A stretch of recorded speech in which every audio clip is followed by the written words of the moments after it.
What's up, team, and welcome to the Kaisa Show.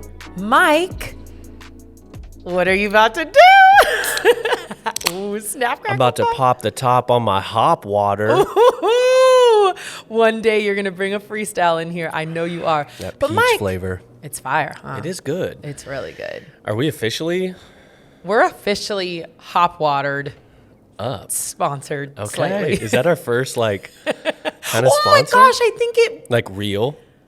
Okay, let's not officially announce it here, but we're going to unofficially officially announce that I think they're going to sponsor some podcasts. Yeah. Yeah. That's cool. We like drinking it. It's a tasty beverage. Hop water is really, really good. Actually, here's a real thing. What? Because I'm always very interested in things that benefit me. Always. I need hop water in my life. Why? Well, because I gotta cut back on the booze again. I'm cutting back on the booze too. We have so much to catch up on. Okay, Yeah. we have so much to catch up on. So let's just start with the fact we haven't sat here and had a conversation 2 weeks. in a while.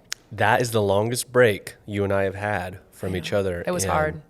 I missed you. I know, I missed you Not gonna too. lie. I know. I thought about it. I was like, man, I miss my friend. I know. You know, and it's good to be back. It's so good to be back, but it does remind me of how therapeutic these conversations are. So I definitely missed you, but let's get a little inside scoop of what you were doing.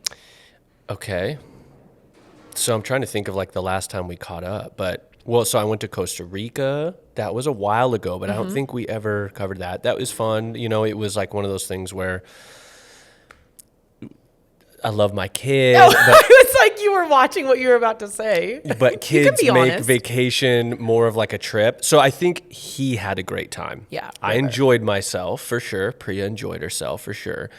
But just very different. You know, it just evolves around your kid, like what he wants to do or she wants to do or they want to do every day.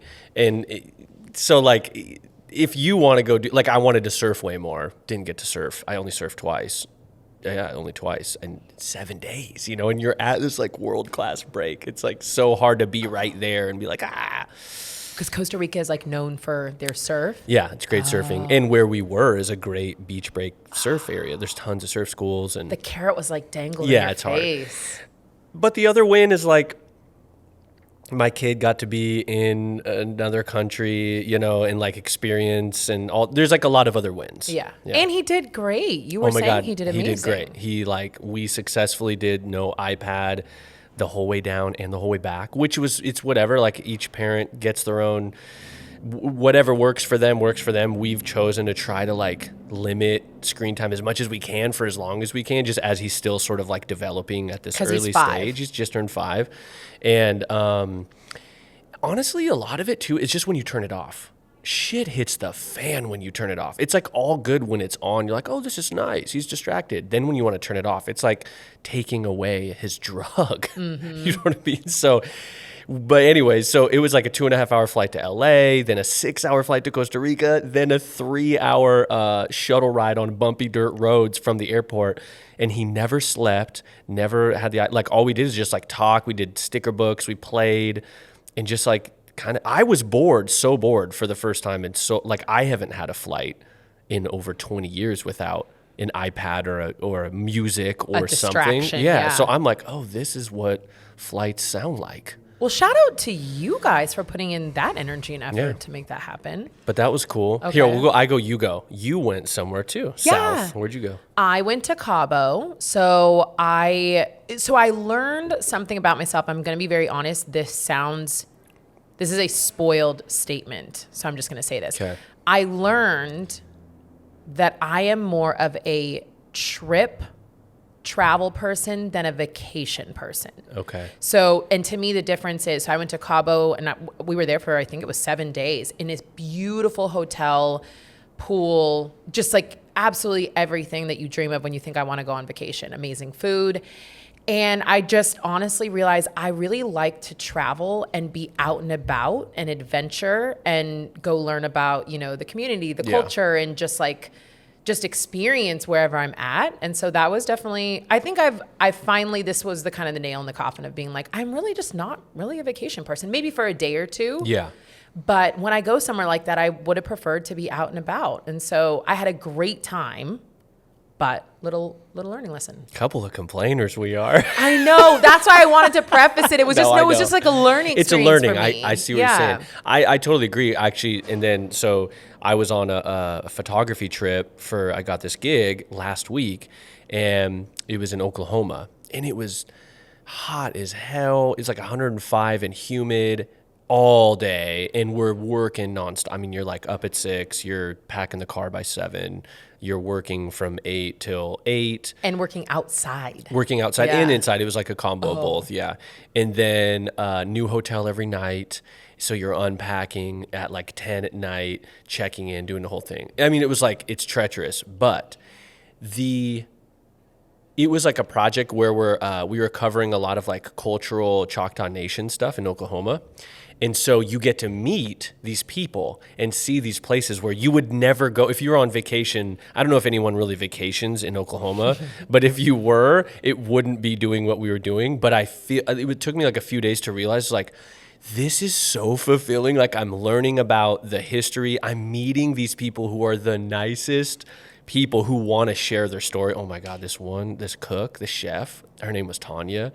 We called her Auntie Tanya because she was so sweet. Every day, we just like took her picture one day. We were like, hey, can we take your picture and can we get some video with you real quick? And she's like, oh, sure, sweetie. She came out. She's like, give me a hug. She hugs the entire crew.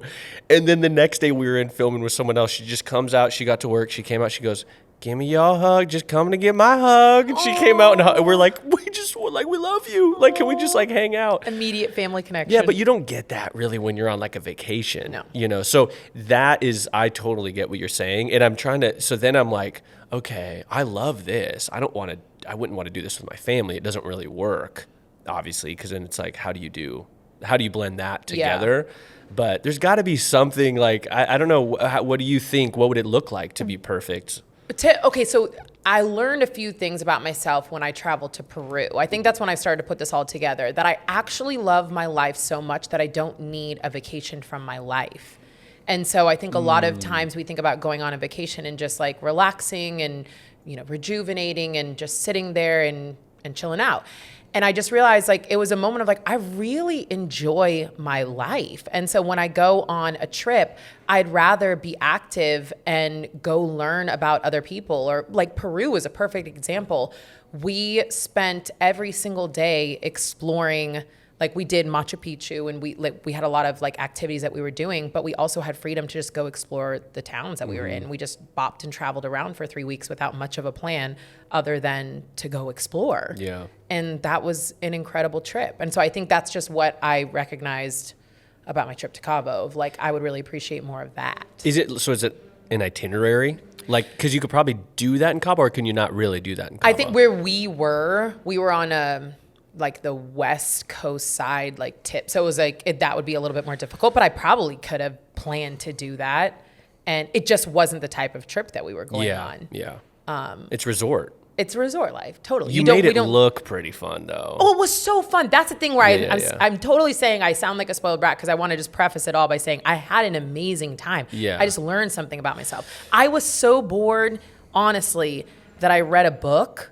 And I haven't read in like 5 years. Yeah. I also got bored of like drinking, which, I love to party. But so that's where I just kind of had this realization of, this is maybe in the future at some point in time I'll want to vacation again. But I just am a travel person, a trip person. No, I get that. Yeah. And I think like the drinking thing or the eating thing, when it is the activity, I think that's when I start losing. Like, I could do it, but I'm like, why am I start having like a guilt. I don't like respect it or enjoy it as much, as to where like, if you've kind of earned it, or it's not earned it like in the sense of like you've burned calories, but like earned it in a way of like, it's just not, like you did something else, or to where you really sit down and appreciate it, versus like that's kind of what you're looking forward to through the day. You're like, oh, cool, so we have dinner tonight, and that's like your height of the day. And luckily, my friend and I are super chill. Like, we love to play cards. Like, it was just a very chill time, but so we found ways to entertain ourselves. But it was like just a little friendly note about myself. Yeah, I feel like it's just also something where maybe we're just forever like a little unhappy with where you're at. You kind of just want to be somewhere else a little bit. Because I think of like a kid, I had a huge realization during COVID. I remember where I was like, I'd be with friends and they'd be like, God, I have been so bored. And I'm like, interesting. That's one thing I have not been, because I have not had any moments to be bored. Like every moment is spent like when you're with your kid. Like there is no boring moments, and especially with River, he doesn't take a nap or anything, right? So it's like I had this. I was like, wow, that's good for me though, because when I get bored, I don't do well bored. I get kind of depressed when I'm bored. And so I was like, okay, that's interesting. So then I'm wondering, like, I want a vacation, you know, maybe without my kid. Then I wonder if I have it. I'm like, oh, I miss my kid now. I mean, I think what you're pointing out is like it's human nature to want what you don't have or to be somewhere where you're not, or, you know, so it's like the active practice of being grateful about like the present moment. Yeah. Is true. And I just want to reiterate, I was very grateful to be in Cabo at a beautiful hotel and have an amazing week. That was a little learning lesson. Yeah. You just kind of were pissed off a little bit about it. No, I wasn't. But it did start some things where I realized like, okay, you know, life is stressful. And I think we'll get into that today. But I was like, okay, I don't really think that I need to like drink so much. Like it had me thinking about all these things. So it also served as a good kind of like kickstart of jumpstarting a little bit more self-care as I came home. So yeah. After our trip to Costa Rica, we then went camping with some friends in Washington, and to a little surf spot we like to camp and surf.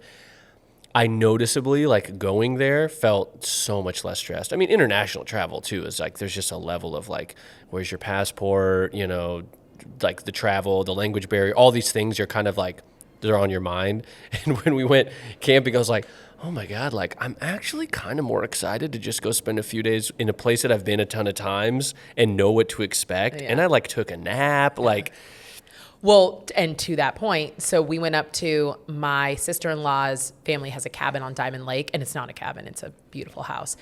And we all went up there for a 4-day weekend this past weekend. And I was literally like, this is so much fun. Like, honestly, if I could have compared the two, I would be like, this is so much fun just to be here in a lake, chill. We then drove to, it was a beautiful lake in Idaho. Priest Lake. Priest Lake, okay. It was just so fun. I was like, this is what I enjoy, like just activities and out and about. And everyone would say, duh, Kaisa, you're active. But you know, I'm 36. I'm still learning about myself. Always learning. Okay? Always learning. Yes. Always learning.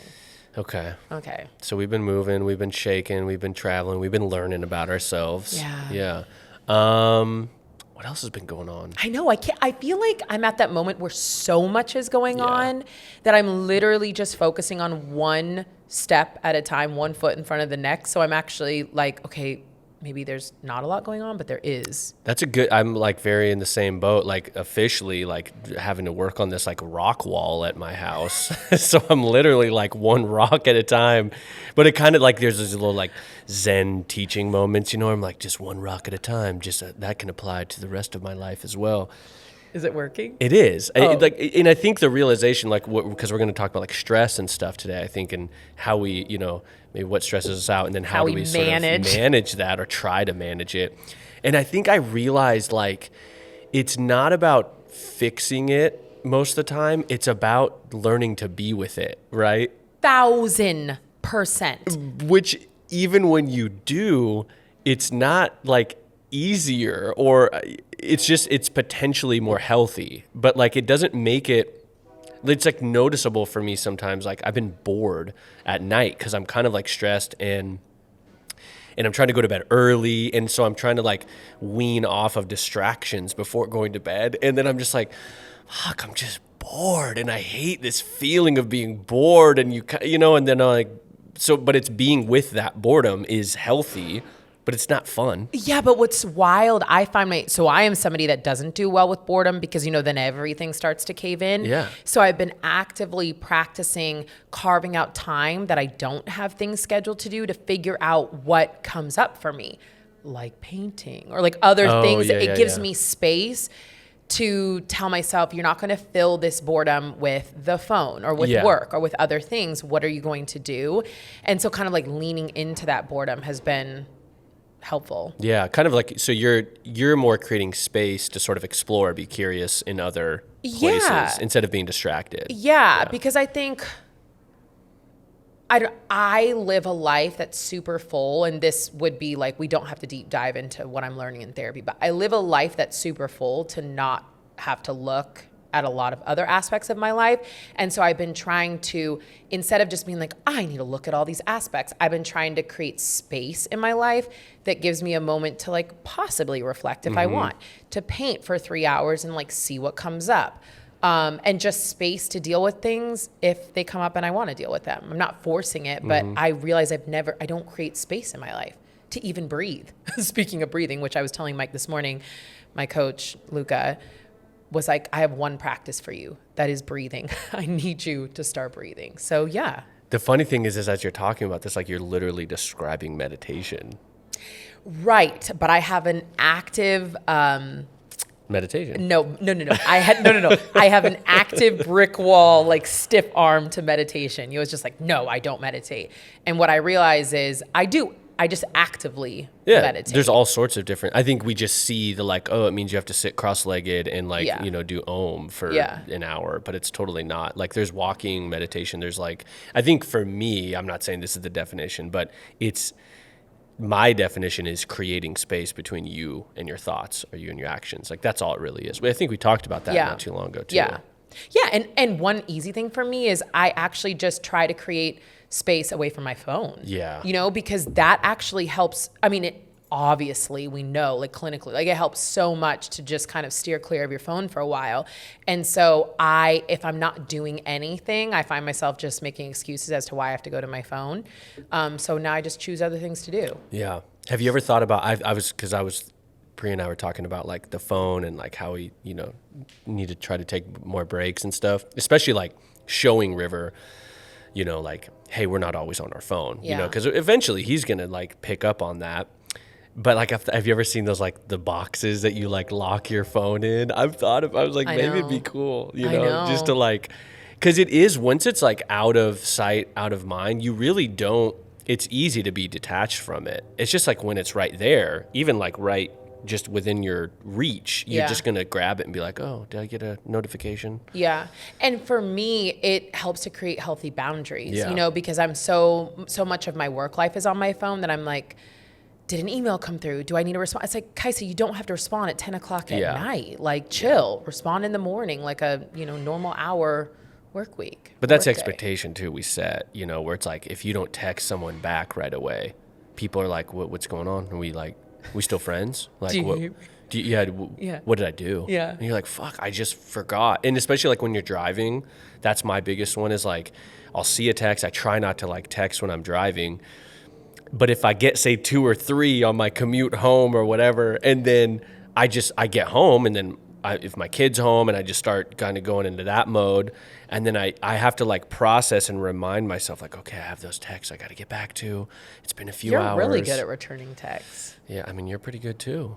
But yeah, I don't know if that's really a skill. Sign, I honestly think there needs to be better boundaries around like, I'll hit you up tomorrow. Gosh, so many things we could do better in life. Yeah. Okay, before we like dive into all that, should we just like go back? Screech and Holt. And what's buzzing? I hit the wrong button. That was an excitement for what's buzzing. Now it's time for what's buzzing. What's buzzing, bub? Actually, the first time I heard that was today. I was listening to one of our episodes, and I haven't heard it on a podcast yet. And I was like, oh, that's pretty Sounded cute. good? Yeah, I was happy. Isn't it weird listening to our podcast episodes? It is. I'm not going to lie, though. Like, I'm a fan of us. And I know you are, too. We like think we're funny.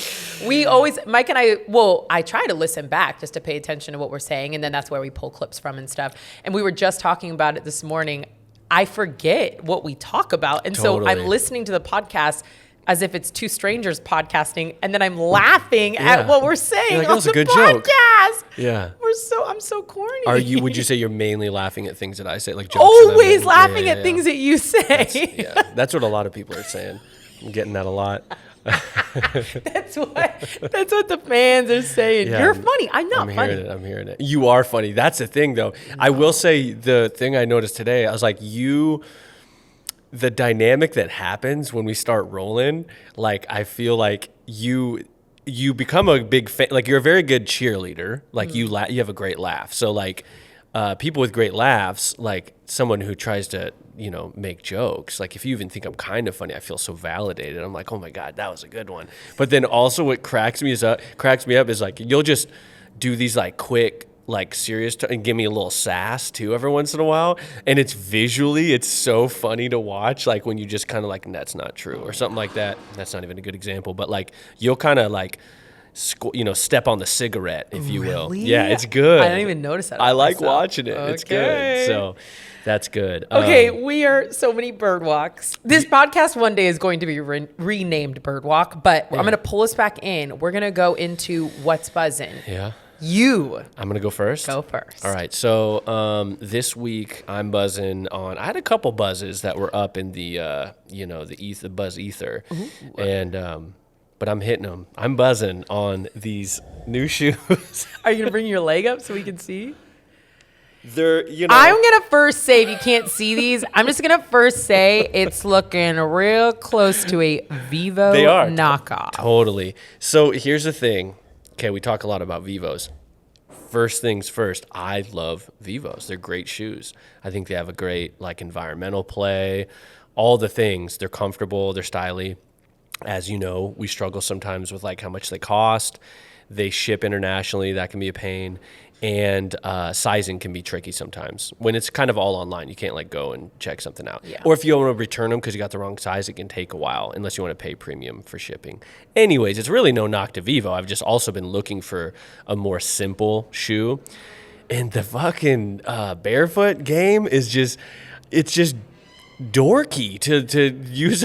Oh, I thought you were saying it's blowing up. It's also blowing up. Well, it is blowing up. Well, I was wondering though, is it just like the ad algorithms are like, now that I'm like searching out barefoot shoes, like am I just getting hit with way more? Because I was literally thinking that this morning. I was like, damn, I'm seeing just so many brands, but I'm like, or is it just because I'm searching it, so now like I'm getting served that all the time? I think it's a little bit of both. I think the awareness of what it means to be training in a shoe that allows your foot to splay.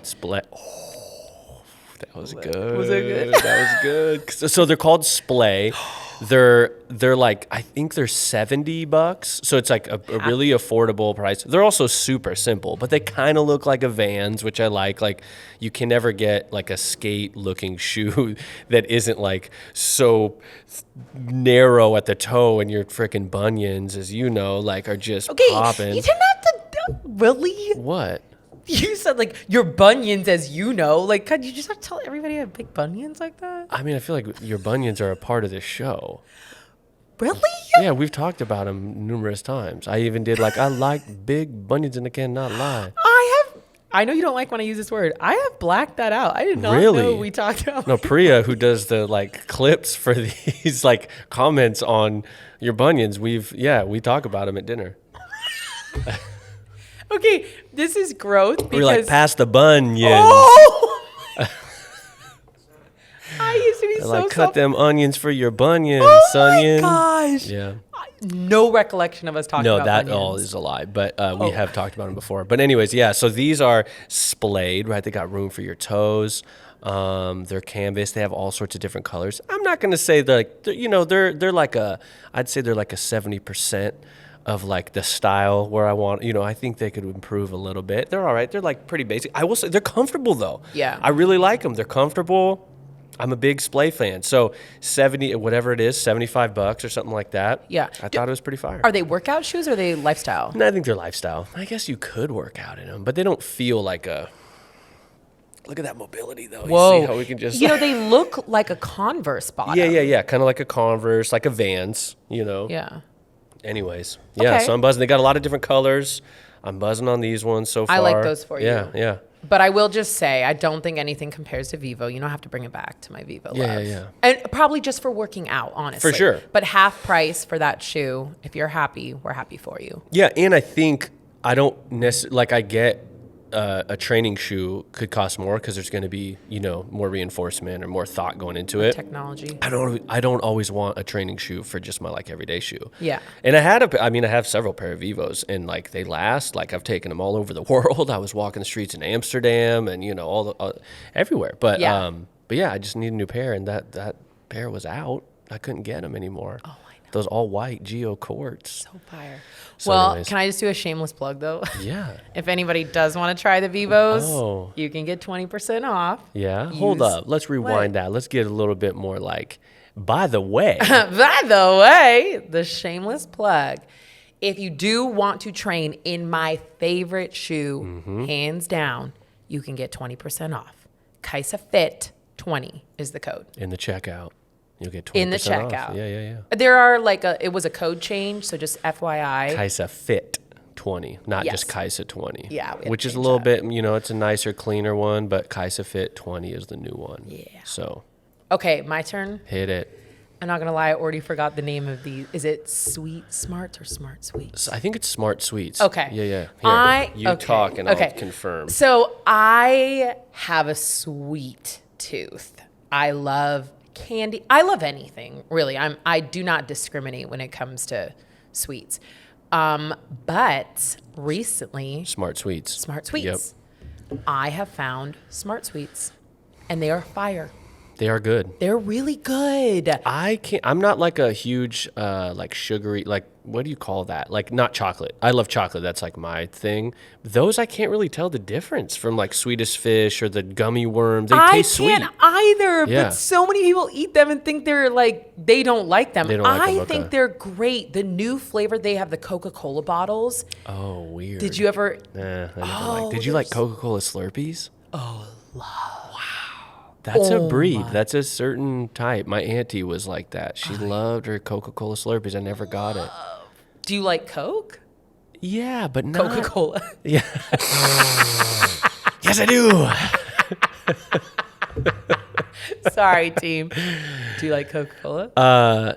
Yeah, but not in a candy or a Ooh, Slurpee. it's so good. Interesting. Okay. Okay, So they have a so Coca-Cola. they What have do the they call it though? Coca-Cola- They can't call it Coke, right? They call it like That's cola. Cola probably, Yeah, okay. but it's in a red. That's the hardest one to find. Okay. And then I would say my second favorite is their Sour Patch version. Okay. But I really am. I don't discriminate. I Yeah. love their Swedish Fish. They have the little Twizzler knockoffs. Yeah. And I love them. I did have a friend that warned me that it is 47% of your daily In fiber a bag? in their small, not their shareable bag, just Yeah, their yeah. small bag. But a full bag, not like a serving, which is like, say, numerous in a bag. It's Right. a full bag, right? It's a full bag because the bags are small. Yeah. 47% of your daily fiber. Half, yeah. Which, I mean, I think most of us aren't getting enough fiber in our day-to-day diet. So could be that right supplement, or which kind of sounds like with you, you're like, oh, my stomach lately, I'm having these problems. And then it's like, yeah, maybe you're like crushing the Smart Sweets. My stomach problem is my anxiety. Are you sure though? Well, it's Maybe a little combo. Have you stopped eating some of the Yeah, Smart? it Okay. doesn't change And anything. are we good? No. Well, no, it's still like that part.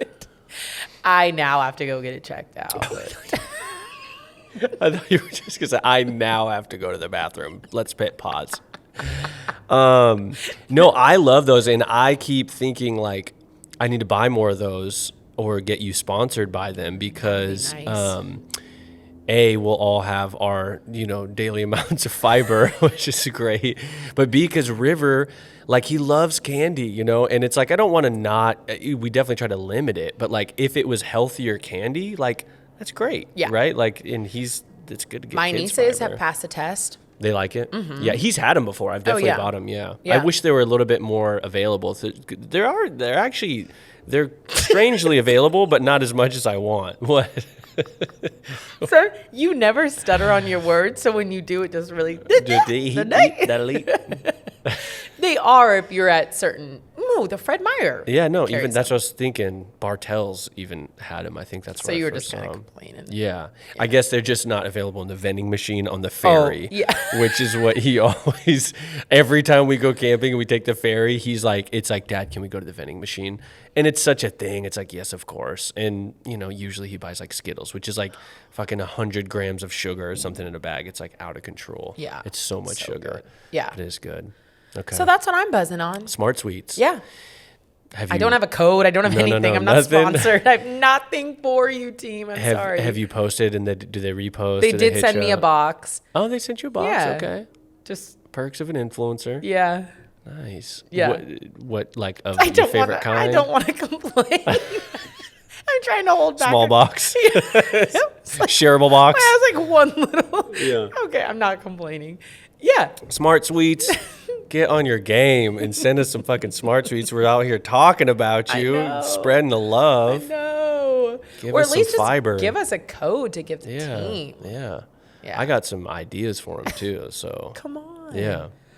I'm not gonna hit them with it right now though. Those cost Special, money. Yeah. But it does lead into the conversation of having like how I manage and deal with stress, and then what happens when I'm stressed out, because I do eat more, and I stress eat, and I do like panic at night and have nothing to do, so I'm eating more, and I'm digging through my cupboards, and I'm eating 2+ pegs. I'm getting all of my fiber, and then cue the Dumb and Dumber scene. Don't even know what that is, but I don't want to know. Better than you don't. Oh my god! I've definitely sent you the GIF, I believe, in the past, and I'll send it to you again. Okay. But, we'll leave that a little mystery. Should we dive into? Yeah, well, let's dive into it. There's a couple other things, Oh. and this is kind of a nice little segue Okay. into like Thorn. Oh. So check it out. What? Wait, are you exclusive with Thorn? How does that work? No, I'm not exclusive with them as a supplement. Okay. I just love them, and they gave the code to the team. Just curious because, like, we've shouted out or we've talked about Athletic Greens a lot. We've still never had Athletic pause. Greens. We've never shouted them out. Well, in the sense of like, why don't we have Athletic Greens? Yeah. We would try it. Yeah. Then I've been noticing all these people are getting just on the Athletic Greens. Like the sponsorship just keeps growing, right? Elena, she's out on that Athletic Greens. She's a little influencer. I know. And somebody else too just recently. Carling. Oh, Carling? Yep, Yeah. that's right. It's just they're out there, and I'm wondering why are they not hitting us up? They don't like us. No one's listening. So, anyways, I got this email from Thorn. They got the new greens. It came out. Yeah, I haven't tried it yet. I bought it. You got it before me. I got it before you because that's how I roll. I'm in there, but I'm here to give you a review. It's all right. The flavor. That was harsh. The flavor. I can't compare it to Athletic Greens because I haven't had Athletic Greens, right? So I'd like to do a side-by-side. What can you compare it to? I have had another greens drink, and it was probably on par. Here's the thing. It's not like it's bad. It has like a bunch of spearmint and some other like kind of spice. I think it's ginger. So it's got a kick. Like it's like, whew, like it's kind of hot, which is different. Like I wouldn't expect that from a greens drink. Excuse me, the hop You water is even had to real like right now. blow it? Well, what do you want me to do? Like just let it linger? You were like, When you burp, the move is you let it out and then you blow it away. It's like get it out of here. oh my Do you gosh. not do that? What do? You just burp and just like go like you spray a perfume and you walk into it. It's just a little burp. Honestly, I never thought about it like that. Think I about don't it. think I. Yeah, get it out. Yeah, you go and you go, and then it's like gone.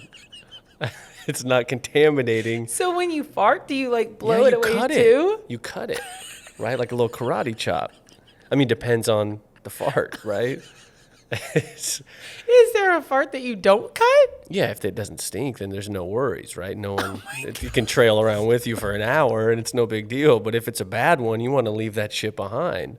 You got to get out of there. I'm sorry, but we're on a bird rock. But that reminded me of being at Target the other day. And you, No, it wasn't me. And I was walking around the aisle that was in the kind of like the silverware furniture stuff. And it was just like. wait, like- someone was just ripping while you were They were in an aisle on the other side. on the other side, and you could But it hear was them. just traveling. Finally, we came around the corner at the same time, like on opposite sides. And I like looked, and they looked And they at knew? me, and they knew I knew. And then I was embarrassed for them. Yeah. Because it was at night. I Ooh. think they thought no one was there. That's a power move when someone can make the other person feel embarrassed when they were the ones ripping it. Yeah, it was. It was an older man. He just kind of stared at me like, That's what? control. That's ownership right It there. was ownership, and I just had to walk away. I was like, all right, do you, boo? Man, Priya was at the store one time. I think this happened to her twice, and she was like crouched down looking at like something. And someone was like over and like farted like in her face. And I'm not going to lie. She told me this story and I was grossed out. I was like, damn, babe, like, That's gonna make me. you take like a shower or something. Like, that is like, how could you do that? Like, oh God, here we go. All right, take a breath. Take a breath. We're going to just pause for the cause real quick. Drink a little hot water.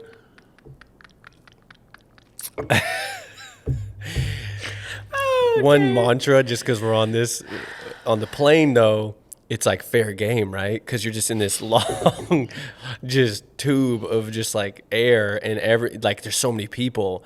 And I feel like we really hit, I'll let you have a second. You can keep talking. Okay, yeah, I just didn't know. I don't think it'll make it worse, but the mantra on a plane should just be, it could be anybody, right? So don't hold them in. Don't hold them in. No, let them go, because you're on a plane for a long time, you get that trapped gas, that hurts. So you let it go, and you just never farted you on practice. an airplane. You have, oh my God. I promise you, unless of it was all in the my flights. sleep. I promise you. Wow. I don't. I mean, think I so. feel sorry for you, and you wonder why you have stomach problems. This has been a long road. Next time you're on a plane, get some Smart Sweets, load up. Why would I want to do that? And then just, it could be anybody. Right? Because no one's going to go like, that was you. You're like, like it was that person. It could have been that person, that person, that person. There's like, within a 3-foot smelling radius, there's like 7 people. Do you do this around when you're on a flight and you're sitting next to people you don't know? Yeah. I mean, I don't want it to be audible. Because then it's How over. do you make it not? Well, you kind of do a little move, and then the seats, I mean, there's techniques, there's two techniques, Anyways. Mike. Cool. Folden. Here we go.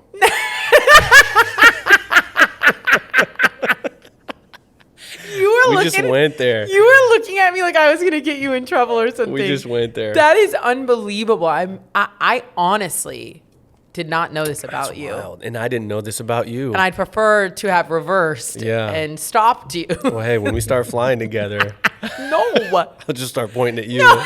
It was her. She had these Smart Sweets.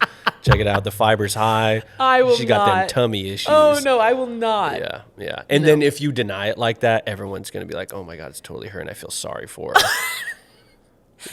No. Yeah. It's Okay, cool. carry on. Where were Hop water. Thorn. Thorn. Bringing it back. we? Whoa, we went on a bird walk. Yeah. So anyways, okay, so I had the Thorn, spicy, but here's what I'm doing now. I'm putting it in a shake with my Thorn protein. It's a little weird, right? Like it's like chocolate and like this kind of spicy greens with some banana and fruit and, But here's what I'm thinking anyways for all this, as we've talked before. It's a long game, It's like the greens don't have to taste good. They almost shouldn't taste good. Yeah, like it's like, so I think there's like, I don't want it to be just like packed with crap so it tastes good, right? It's like I'm doing it because I think it's going to be better for me. Yeah. I need to have like a couple weeks, right? You can't just be reporting after day like 3 or 4. But I will say yesterday and the day before when I did it, I didn't have the little afternoon crash. And I know that sounds like bullshit because like 5-hour energy or like keto and I don't have the crash, but like noticeably I didn't. So And are you attributing it to the entire shake? Probably, or the yeah. Maybe greens? it's all the things, But I don't know if like this protein or just like frozen mango, Okay, I have a into that. question. Yeah. Are you using the chocolate recovery protein? No, I'm doing the performance one, I think. Okay. Yeah, but then I've been doing fish oil and I've been doing the probiotic. Yeah. So I'm trying to just like, I'm in the belief now where it's like it's a long game. I'm not going to get like in 30 days, this is what always happens. I do supplements. I'm like, I didn't notice any changes. And it's like, well, of course not. Like, they're going to be small because they're supplements. They're not like, they're to help. Okay. Here's the thing. I love this hop water, but I cannot talk and drink it without having burps. Okay, well, So either I need to- set that to the side. But it's so good. Well, we don't want to. Okay. All right. You're right. I'm going to slow down. See, this is the problem with alcohol. You think if I drink this like this, if we were drinking on this damn show, maybe we should do a drunk show before. before we kind of wrap up the booze. Yeah. But anyway, so yeah, Thorn Greens, got them. I'm looking forward to implementing a greens drink because I've wanted to. Everyone says it changes everything, you know. Oh, really? I mean, they're all influencers, so I'm trying to give no one pays me anything, right, to do these things, So we can actually believe what you say. yeah, exactly, it's real. But I don't get paid either to do, like, I really genuinely enjoy the Thorn products. And even if it's placebo, I don't care because I genuinely feel better. I have a whole plethora of the supplements that I take. I love their recovery protein. I use the probiotic. They have a few. I use the packet. I don't know what's prebiotic. your packet situation. I have love the that. bottles. Okay. I love their sleep. So Is there's it melatonin? What is I would it? have to. It's their version of a bunch of things, Yeah, but yeah, I'd have yeah. to look on the actual box Okay. of what's in it. Cool. Yeah, I just love them. And also, another shameless plug. If you want to use or try any Thorn product, you can get 20% off. Yeah. And there's no code. You essentially have to go to the link in my bio, and then you create your own profile through that link, and it automatically gives you the 20% off in the checkout And that's for life. for life, which is really cool. Yeah, it's not like a coupon code you No. have to remember every time, Once which is dope. Yeah, Like, once it's in your profile, you can go back and shop at any point in time. Oh, they're electrolytes. I love the Catalyte. yeah. I love it. I love their products are premium grade though. That's the other thing. Yeah. Like we've talked about this before.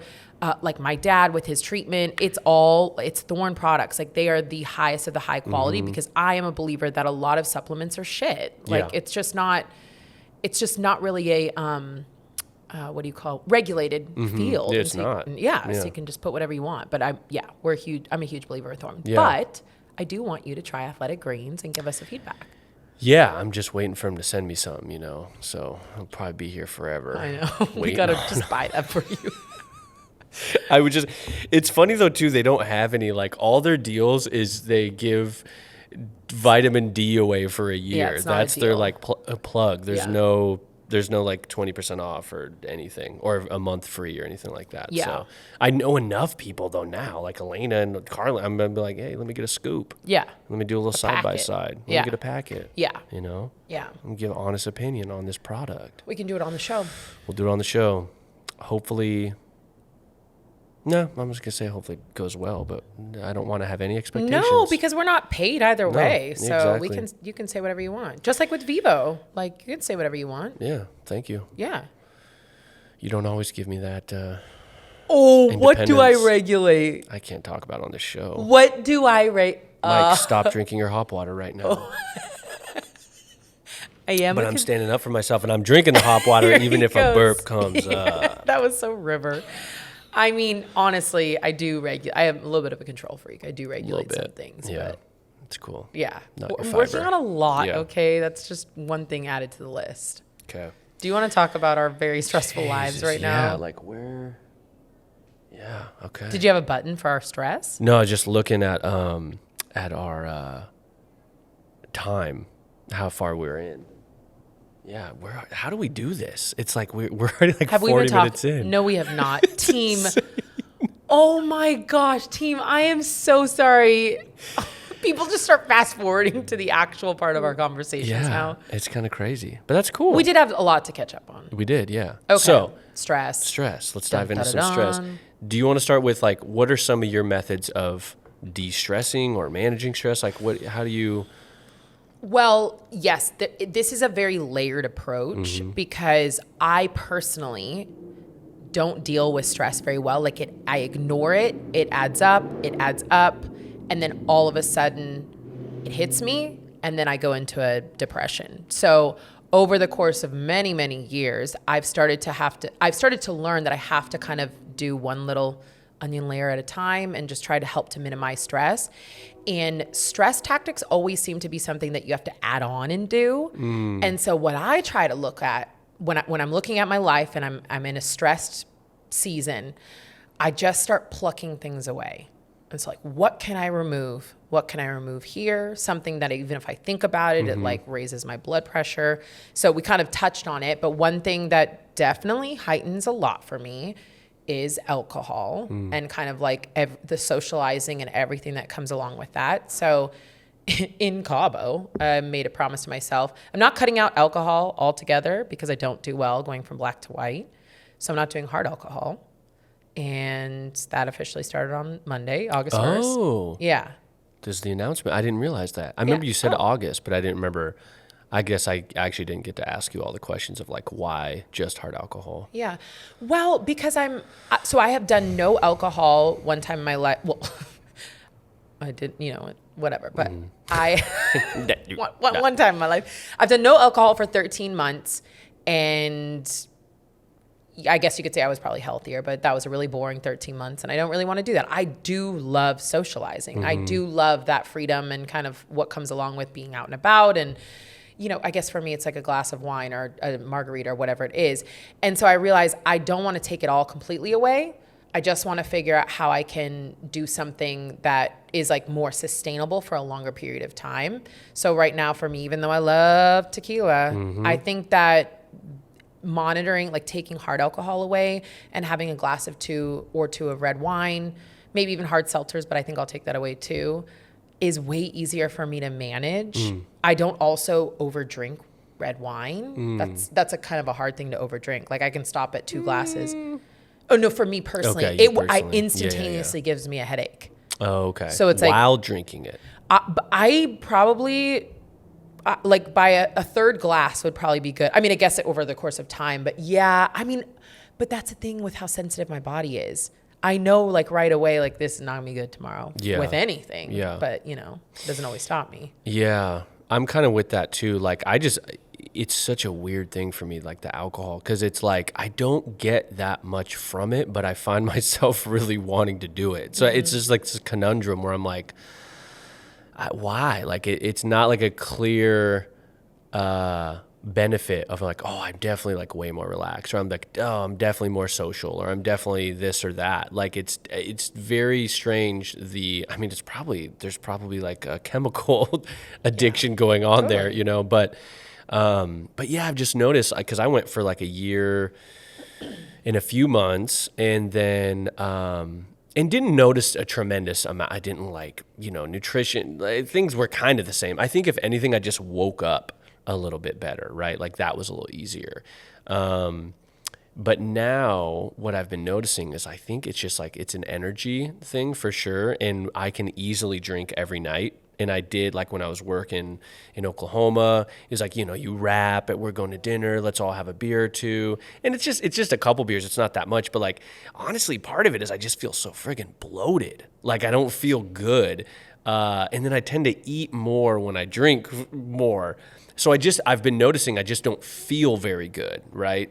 Physically. So I don't know. I don't get drunk very often. Like that's just not, honestly, because I'm too full. Like a lot of times I'm just like, I can't do it. Yeah. And like for me, I think sometimes I notice it's out of boredom or there could be some, which I'm realizing now is probably a little bit more of like social anxiety. And so there are things that I want to work on myself anyways. And I don't want to mask with that. And so I think for me, and it adds to the stress, honestly. Totally. Yeah. Like that is when I start to realize when I am stressed out, when I'm experiencing my anxiety at a heightened degree and I'm starting to feel like I'm spiraling, it makes it worse. Yeah.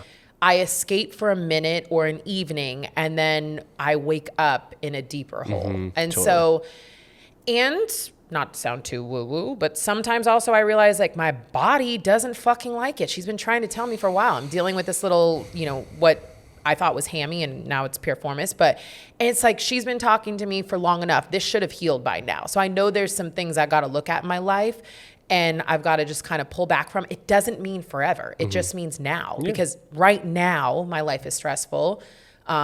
And very stressful. And right now I need to do everything I can to kind of manage that and minimize that. Yeah. But going back to what I was saying, oftentimes it is not adding things. When people are very stressed out, it's like, okay, I need to exercise more. I need to eat better. I need to breathe more. I need to do all these things like adding.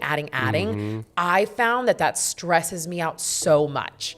And so I just think like, what's a thing or two I could pull away? Alcohol is an easy thing for me. I've done it before. I do it a lot. I just pull it away. And that helps give me a little bit more clarity and energy. And then I think, what else is it? And sometimes it's obligations. and I just pull it away. Like I immediately kind of give myself you do not owe anybody anything right now. And you can just say, no, you're busy. Because I'm a people pleaser. So I'm always yes to everything, even though I'm overextending. And then I create space. Yeah. Create space to do nothing but breathe. Yeah. And, well, I just said don't breathe. But I mean literally like just breathing room to do whatever I want and just kind of like, and just take care of myself. Yeah. I get that. Like, I tend to always be the opposite. Like add, and that's such a good way to think about it, because I'm like, I'm never reading enough, I'm never breathing enough, I'm never meditating enough. Like there's never anything I'm doing enough of to remove the stress. And I think that's an interesting, I wasn't even thinking about that with drinking. I was more just thinking like, God, I got to stop drinking. But I think that will help. Yeah. And I just think, we say this a lot. I just think of things in seasons so that it doesn't become overwhelming for me as well. I think a lot of times we can choose to do things and be like, okay, I have to do this for the rest of my life. And so I just pay attention to, I need to do it right now. And when I don't need to do it, I'll stop, and I think that's just helped me so much more in these times to follow through with something. Yeah. The drinking is a prime example. And I feel like I talk about that a lot just because it's like an easy thing. But there's a lot of other things that I do. I do minimize my obligations. That's been a big one for me, to just kind of put myself first in these times and just say like, it's basically no to everything until I just decide one day I have energy to do that, and I'll say yes to that. But has that started? Because I still feel like you're always out eating like tacos and brunch and like wearing fancy outfits. Yeah. No, it started. Yeah. I mean, for me, it's hard because I also get recharged by being around people, most people. But yeah, I think it started. I've been very stressed for a while, and now it's just like heightened stress. I also, though, it's fascinating being in therapy now and learning a lot more about myself. And I think probably being diagnosed with severe anxiety has helped me put a label to something. And so instead of me masking it all and just being like, oh my gosh, you have a stomachache, or oh my gosh, you can't breathe, or like you're being dramatic, or like just push through it. Now I can say like, oh no, that's a real thing happening right now. And now I can own it and recognize it. And it just gives me more freedom to take care of myself, I guess, which I think would be in the past like month or two. Do you use it as like a card to get out of things? I knew you were going to say that.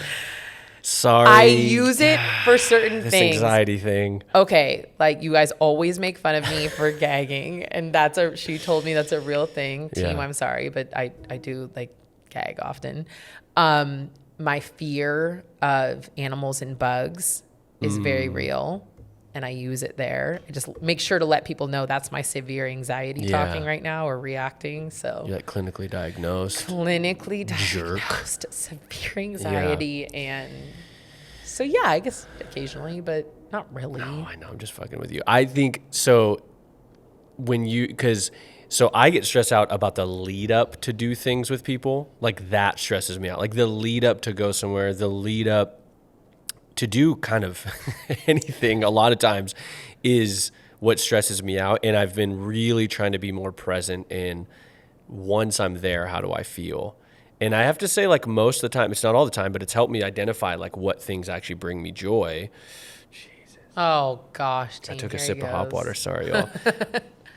Oh, really? You must have taken a gulp. This way. No, but like we had family. My mom was staying with us, and everyone wanted to come over on like a weeknight. I remember that. And like Priya was gone. She was working, and I was working with you, and I had to like Zoom home, and people are showing up as I'm getting home, so there's zero time to sort of prep. I didn't even know what the house looked like or anything.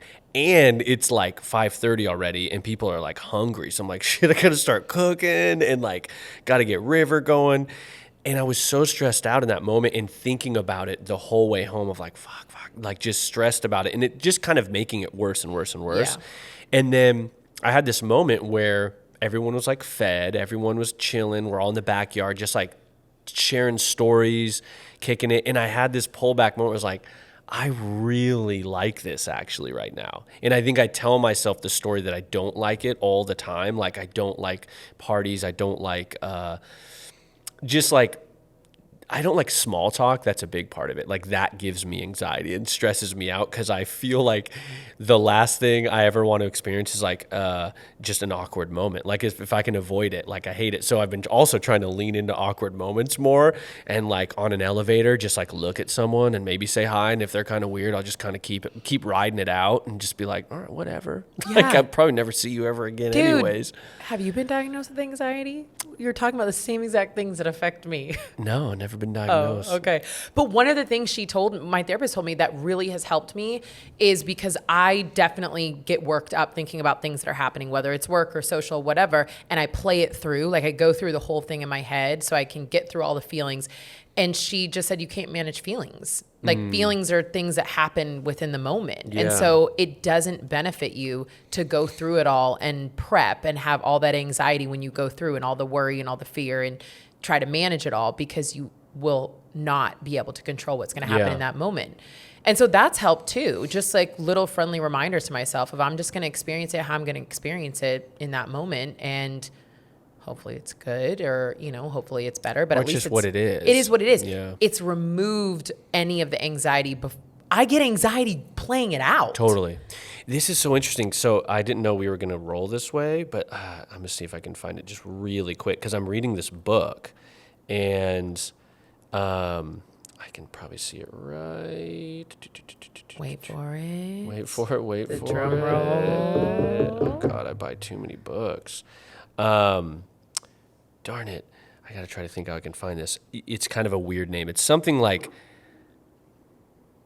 your thinking is not your thoughts. Something like that. I'll find it. Anyways, it's just this like interesting, it's got some like Buddhist principles, but like essentially it's about thinking like is not thoughts. Like thoughts are things that I'm probably butchering this, but like that just like happen like effortlessly, like they come to you.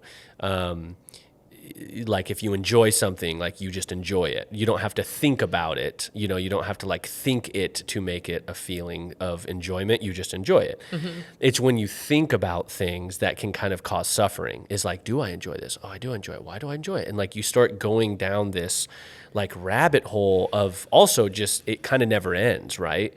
And I get stuck in that so much of, with the work I do, a lot of times it's like figuring out how, the settings on the camera or whatever. And then you kind of figure it out and you're like, now what? And it's almost this discomfort in not having anything to think about. And so this book, I haven't really got the application of like how to do less, but it's more of just kind of capturing or being aware of when you're thinking, kind of like meditation, kind of like creating that space to go like, oh, I'm thinking, I'm creating this like suffering, just chill the thinking out, just be where you are on the elevator or whatever. Don't think about it being so awkward and what happens, blah, blah, blah, blah, blah, blah, blah. Just be with the awkwardness and see what happens with the thought versus the thinking. Amen. And one of the things that I've been learning is that you don't have to change anything right away. One of the things for me is because I'm such a doer and I'm such an overachiever is if I learn one thing, I immediately go out and try to change all of it. And what I have been trying to pull back on and do is just recognize it, recognize what I'm doing in the moment, and then notice that about myself, almost like I'm watching myself, and then just pay attention to the lesson that was learned there. I'm not trying to change it in the moment. I'm just trying to say, I really do that. I really do play out everything in my mind. I really do sit in those conversations and try to make sure that the other person is going to be okay, even though I'm not involved in any of the conversation and don't actually enjoy this. I just want them to have a good experience conversating with me. Mm-hmm. Oh, I really do all of these things. And so rather than, it honestly is an active practice of being present. And I have a gift now of having a therapist and being able to break it down. But what we're doing is slowing it all down and saying, don't fix it in the moment. Mm-hmm. Don't just stop and don't just walk away. Just notice that about yourself. And the more you do that, it's like reps. The more you do that, the more I notice that I do it more and more. And then the more I think I start to build up the confidence of like, okay, I don't need to do that. Yeah. Like, it's so hard though. It's You know, so the way hard. we talk about it is like, just do this. But like, I think of it as you're really, or at least from my experience, is like, I'm trying to achieve some sort of flow where I'm not thinking. Like going back to like flow state is like when you're not thinking, like you're just experiencing the thing, whether that's conversation, whether that's the sunshine or surfing or working out, whatever it is. But there's this big effort leading up to trying to get there. So it's like, if you're in a conversation, you're feeling anxious around like, are they having a good time? I'm like, quit thinking about that. Blah, blah. Like you're trying to kind of set yourself up to figure out how to just be present. But that act is so challenging sometimes to just be present. It's simply stated, well, just be more present, you know, but there's like the effort around trying to be that but when you're like working, I mean, I can definitely say like with surfing, it's like paddle this way, look this way, cut this way, do this. Remember to on the top of the wave, do this.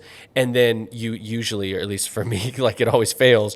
And then I quit thinking about anything, not on purpose. It just sort of happens. Whatever happens in my brain, it chills out. And then all of a sudden I'm on a wave and I'm just in like pure joy, like flow state. And it's like, or a conversation when you just like have a great conversation, you're kind of you leave going, wow, that was really nice, and I wasn't even thinking about it. yeah, I'm not trying to achieve flow state. No? That's definitely a difference between you and I. No, I'm just literally trying to achieve some state of taking care of myself. So for me, it's not flow state. I'm literally just they're all active practices of recognizing the patterns and habits of things that I do that are constantly not putting myself first and constantly giving me anxiety or constantly stressing me out or, you know, maximizing all of those things.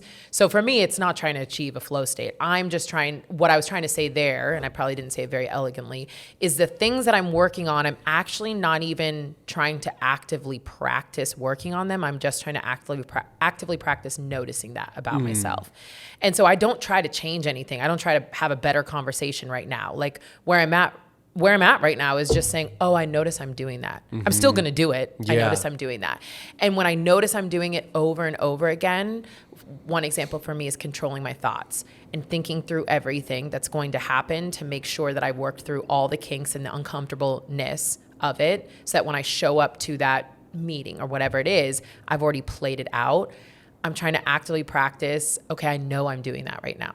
And not say like, don't do that. I'm just saying I know I can do that right now. Just Okay. the first step So is first step for acknowledging. me, just acknowledge. Like it's wild to learn about yourself. It's wild to feel like I now have this ability to almost kind of watch myself do everything, and I'm learning about myself. Like, and I'm having so much more grace for myself, honestly, and understanding like, oh, I really do all of these things. No wonder I'm fucking stressed out 24/7. You know, no wonder I can't sleep. No wonder I have stomach problems. No wonder all these things. And instead of being like upset about it or trying to fix it right away, I'm just in a space of understanding why it's all happening. And hopefully then I get to a space of being able to have more energy and can work on actually changing those patterns. But for now, no. What is sort of sounds like you have more like grace, you said. What is another, or go more into that? Like, what are you noticing by simply noticing these patterns? Or? I mean, I'm really hard on myself. And so one of the things, I am a perfectionist. I don't think that ever goes away. And I'm constantly, nothing I do is ever good enough. In work, in life, how I show up, you know, whatever. And so I'm always trying to dig myself out of a hole. But in reality, I'm showing up as best I can. And it's interesting. One of the things that I'm actually practicing is understanding like a younger version of myself. And so one of the things that's really helped, I have to pause for 1 second, but it's wild that I have this concept of I am more than my body and have been working on it my whole life. And now in therapy, without her knowing that that was my concept, it's one of the things that have been the most impactful in what I do, because I think about myself as the younger version of myself. And so I have the ability to think about myself as somebody different than myself, because I've worked on that for so long, to be like, I am not my body, but my body is a piece of me. I am not 12-year-old Kaisa, but 12-year-old Kaisa is a piece of me. And so I just then think about, what does 12-year-old Kaisa need right now? Like in that moment, why are you acting like this? Because those are things that like you didn't resolve in that stage of your life, or 21-year-old Kaisa, or all these different phases. And so I just like think of her as somebody different than me. And I'm so much more compassionate. I'm like, she's really fucking uncomfortable right now. Like, chill, Kaisa. I'm like, okay, you don't have to be uncomfortable. You know, like, I know it sounds a little woo-woo, but it's helped me so much in recognizing the things that I'm doing and then trying to be compassionate about why I'm doing them and then just trying to get through them. And it really does make a difference. Like, I feel like even in the past several months, I'm so much gentler on myself. And you know, I have a lot to go, but so much more chill and on myself. Yeah. Yeah. It reminds me of parts therapy. I've done a lot of parts therapy over the years. And it's like simply just acknowledging these different parts that may have never been acknowledged, that can be healing in itself. Yeah. You know, because they're just seen for the first time or whatever. So it's like just that alone, things can open up, which is cool. Okay, that makes sense. Yeah. I was thinking of like, I'm trying to think if this is similar or not, but like when I get frustrated, I've been noticing, because I've been stressed out as well. And like if Pri and I get in an argument, I get in that thinking mode and that like that spin of just like trying to figure it out, but I'm also like frustrated. So I'm coming from, you know, a selfish point of view. Also, I'm not like compassionate necessarily. And I'm like, God, this doesn't go away. Like, I could apologize or whatever and try to fix this, but I don't even know the solution. I don't know what it is. So I just keep going and going and going. And what I found is that by simply just stating where I'm at and not even having a solution, going like, hey, I know it's weird right now. We got in this argument. I feel like I'm still feeling real negative. I'm not even ready. I don't even know what to suggest, but I just want to call out that this is how I feel and I don't love this like energy.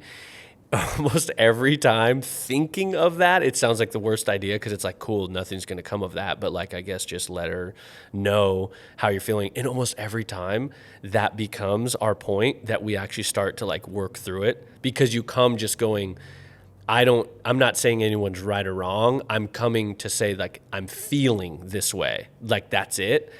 And it's like crazy. And it's so weird to me that it's happened numerous times. And I still don't have, I mean, I guess I have gotten better at that. Like I'm doing that, like we're doing that more than maybe never doing it. But it's still weird that doesn't just go like, oh, when this happens, like, you know, if you just go and be honest real quick, like things are going to be way better. Yeah. But it still takes sometimes a fucking day. We're humans, though. But you know what happens with that is it diffuses the situation because we live our lives so much thinking that people think the way that we think. And so if we can just be honest with, this is where I'm at right now, this is how I'm feeling, it kind of like diffuses the situation for the other person to be like, oh, I thought all of your actions meant this, because if I was doing those actions, that this is what it meant for me. Yeah. So yeah, I mean, being honest changes a lot in this world. Being honest with yourself, being honest with others.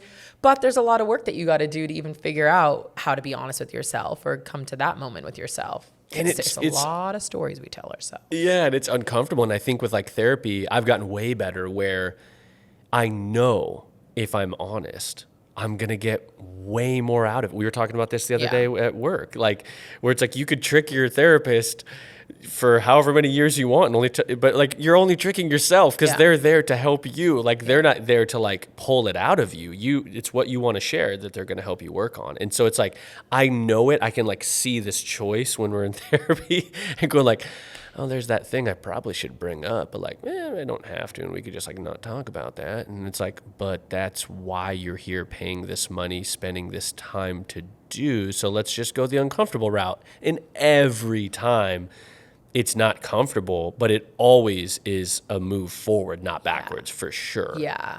Oh gosh, if only we were like more okay leaning into the uncomfortable parts of life and parts of ourselves. Which I guess we're getting better, right? We are getting better practicing that. And also just it keeps getting reinforced when there's so much that's learned from leaning into those or like dissecting them or just saying them. That was the other thing about therapy. It's like all these uncomfortable thoughts and things that are happening in the back of my head, even if I just vocalize them, for some reason putting them out kind of like takes them out of my mind now, or my, you know, like hidden little treasure box. I feel like we're kind of like really talking more about anxiety than stress. I mean, I guess they're totally related. But I feel like my anxiety induces all of my stress.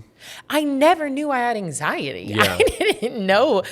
It's funny because I just was having dinner with a friend and she was like, and she's been diagnosed with anxiety. And she was like, yeah, you're like textbook anxiety. But I've known her since I was little. And she was like, but you never say that to anybody. Yeah. They have to come to their own. I just don't think I also understood anxiety. I've dealt with depression my whole life. And I understood, you know, being in those dark times and kind of what that meant. But now I'm learning a lot of anxiety and depression go hand in hand. And a lot of the kind of quirky things, like my whole life, it's been like, oh, that's just Kaisa. Oh, that's just Kaisa.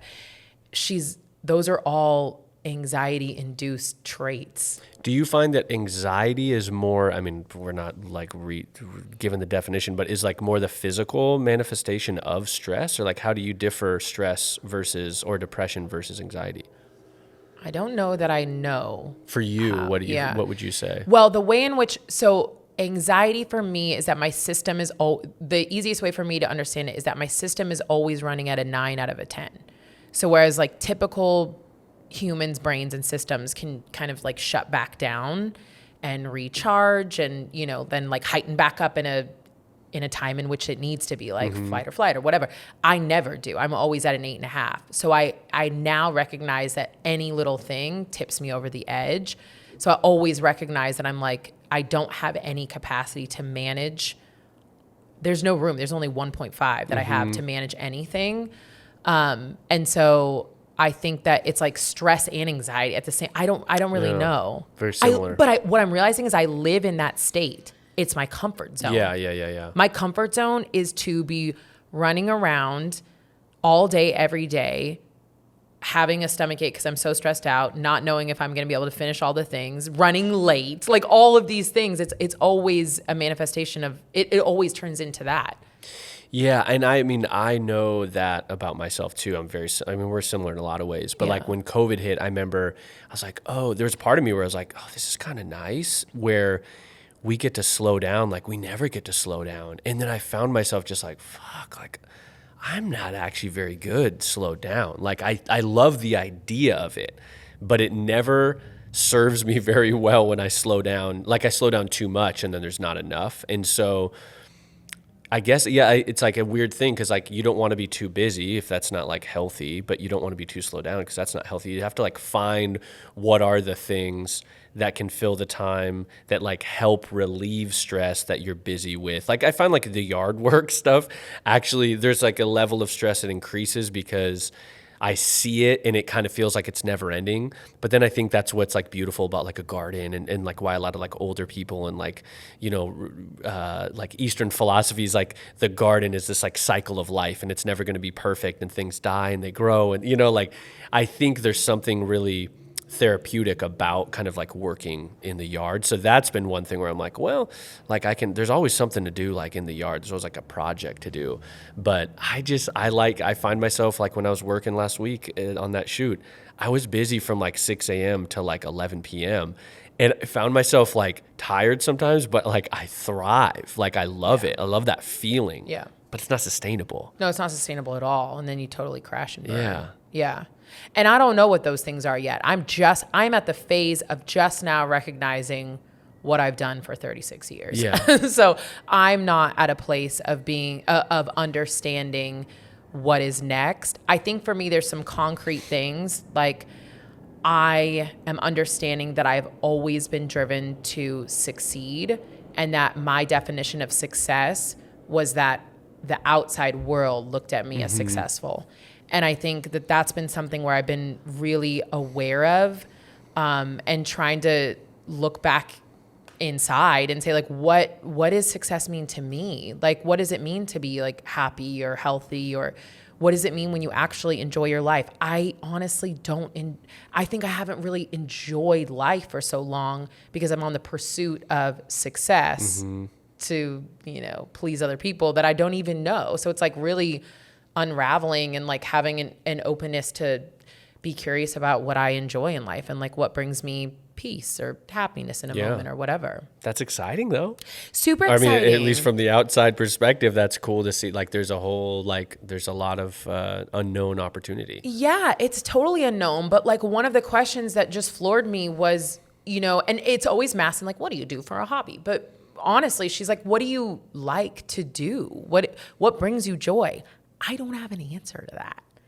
I have no idea. Besides, I could say working out, and that's taken off. And I could say, well, I like business. Well, that's taken off.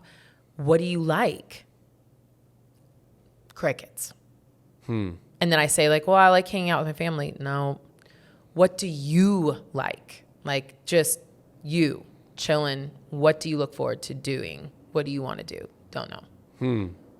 I feel like if I'm looking in, Yeah. I feel like you light up just in like conversation. Like, I feel like talking and like when we're doing dumb like Instagram shit or like that kind of stuff, I feel like that is like when we're in kind of this like flow, just joy, like there's a level of stress because something needs to happen. So there's kind of there's a timeline on it, but I feel like you're totally. But I'm not allowed to put work in there to answer the question. Oh, it has to be completely just not like, related to work. Yeah, That's just like, not fair. what do I like to do? Yeah. No, but it's it's not a a black and white question. It's an interesting thing. When somebody says, like, what are some things that you enjoy doing in life? You already said. You like surfing, I guess that's movement. You like the yard work. It's like, I just don't know. Because in reality, I only know myself in this small little like place in which I've allowed myself to be, super confined. You did say travel and like explore and be on adventure. Yeah. Maybe you'll need a little bit more of that. Yeah, Try it out. Totally. Would you ever do like a trip, part of like a group that you don't know? So hilarious because my friend and I were saying, I want to do like a bike tour. Yeah. In Italy. Like me and all these old people, and my friend, like bikes and wine and hanging out. Yes, I do. Yeah. I actually, you are correcting me. I do like people and learning about, I'm very fascinated by people and being in like, connecting to people. So that is definitely something that brings me joy. But I think the challenge though for you is that your work you're a lifestyle like business person. Yeah. So like your work is your life. So I think that's such a hard question for someone like you because it's like you have taken the things that you love to do and you've made work out of them. Turned it into a business. Yeah, you've turned it into business. So that is hard. Yeah, that actually is true. So that cuts me a little slack. Yeah, I think you cut you a little slack. Yeah. But I think you definitely should do like a bike tour. There is so much of that out there too. Yeah. Like as I get older, I look at these things that are set up for you because I think like the time it takes to do the research, and I don't have that brain. Like I research some things like exhaustingly, like it's so terrible, but maps and like that kind of like day-to-day planning I do not enjoy at all.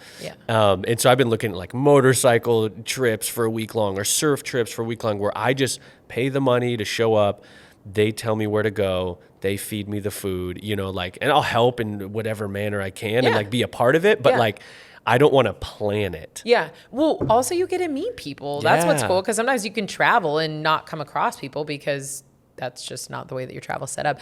But years ago, we did the Camino, which was essentially, it wasn't really guided, but because you're walking on the Camino, it basically is guided. And that was another really cool adventure. I don't think I would redo that exact one in Spain, the original one. I think I'd probably, now they're created around the world, but yeah, I guess travel is a good one for me. I just think you haven't done it a ton in that fashion, right? Because most of the time it's like you're going to chill or party. And just and like, then you're kind of realizing more and more, you're like, maybe that's not what I love. Yeah. What about going on the boat though with Uncle Matt? I feel like that brings you tons of joy. That's not work related. No, that brings me, but that's hanging out again. Yeah. And people. Yeah. So doing things with people. There's a joy. Yeah. For sure. Yeah. I guess what I was trying to dig deep on was like what brings me joy, just like me, myself, and I. Maybe I'm just not the person that brings myself joy. Yeah. Is that I guess it depends on the person. Because I think like for me, I used to think that like that's what I wanted and needed. I tried to force that on myself actually. Like I'd go camping alone and I'd go hiking alone and snowboarding alone, do all these things alone. And then after like I would realize I was like, I don't actually like, I'm kind of creating this persona of who I am by doing these things. I don't, and if anything, I'm getting more joy out of sharing that I'm doing them than I'm actually getting doing them. Mm-hmm. I like being with people. Like it's definitely clear to me. And I think I avoided that for a long time, and to finally realize like, it's with the people that I like doing the things. The things are fun, but they're way less fun if it's just me alone. Yeah. No, I'm totally like that too. But yeah, I think that's good insight. See, these are always therapy sessions. I do enjoy, I guess, some things more than I thought that I enjoyed things besides work. Travel is totally it, and hanging out with people. Mm-hmm. I do.